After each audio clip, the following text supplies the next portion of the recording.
Bandiraɓe musidɓe tedduɓe taweteɓe dowla Senegal, mi wona kewɗo haalde kono somi haali tan gande wonko kewi. Leydi men Senegal ina teska ɗiɗo dumunnaji, ɗemgal pular ina yaɓɓa toon no feewi, fulɓe ina jawa toon no feewi. Ina hawni noon sabu hoorejo leydi Senegal ko pullo, gardiɗo radio télévision Sénégal ko pullo, jagorɗo leydi Sénégal fulɓe no mbayi toon no ñaaye ko, sa yeehi to suudu sarɗiji ko fulɓe. Holko tagi ɗemgal pular e fulɓe no jaɓɓe e Sénégal?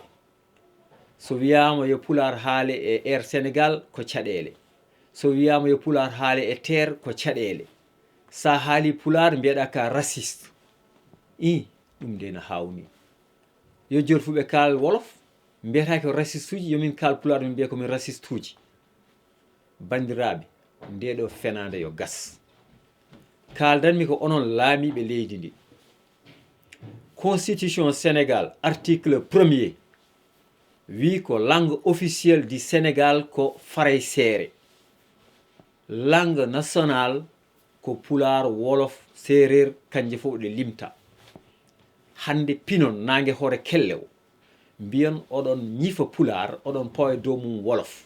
Mbiyon oɗon ñifa ɗemɗe keddiɗe ɗe fof e pine keddiɗe ɗe fof oɗon pawa mum wolof. ɗum ɗon sellata.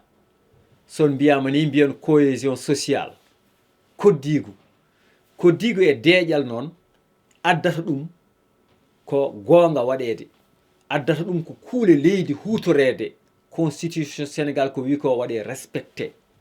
Kono a wawide cohésion sociale aɗa ƴetta ɓe aɗa fawa e dow ɓe.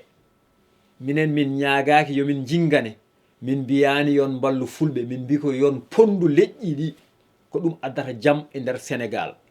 Kaldanmi noon ko onon ardiɓe leydi ɗi. Macky Sall ko an Allah waɗi hoorejo leydi, kono a yi hay sa gollima leydi ndi won añirɓema tan sabu mo wonde pullo. Pourtant Abdou Diouf Senghor nde wiɗo ko seriraɓe, hay goto haalani haala seriraɓe. Abdoulaye Wade rewiɗo hen banggue ko pullo, hen banggue ko jolfo, kono hay goto haalani. Gila laamiɗa wiya ko hol sa yo pullo no laamo Sénégal.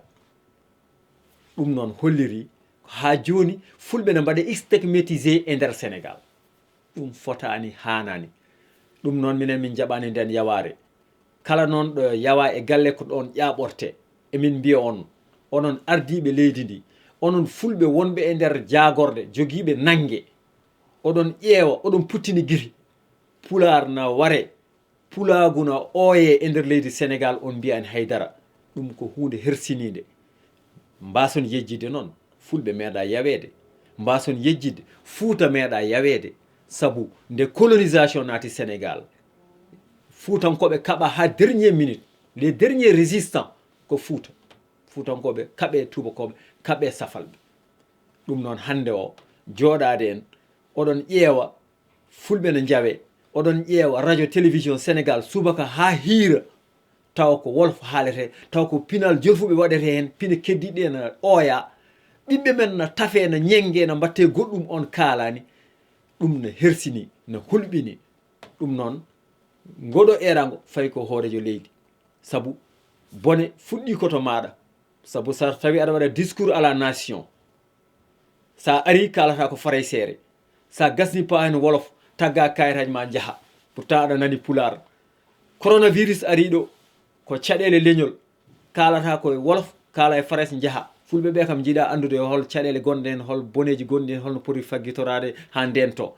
ɗum ɗon ko hollude fulɓe tinnoɗen, ndenden, jaggodiren, en jiiɗa musibbaji. jiɗɗen ko jaam e nder Sénégal, jiɗɗen ko jaam e nder Afrique. ɗum noon addata jaam ko potal, addata jaam ko goto fof hokke hakke mum ha timma.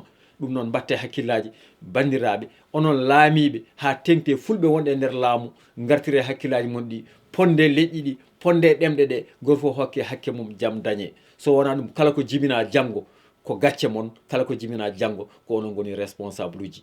Mi salmini on, haaldan mon ko musidɗo moɗon Gori Diol, hoto ƴeewe kam min kaalowo, keɗoɗe ko kalanmi ko. Allah jarama, on jarama.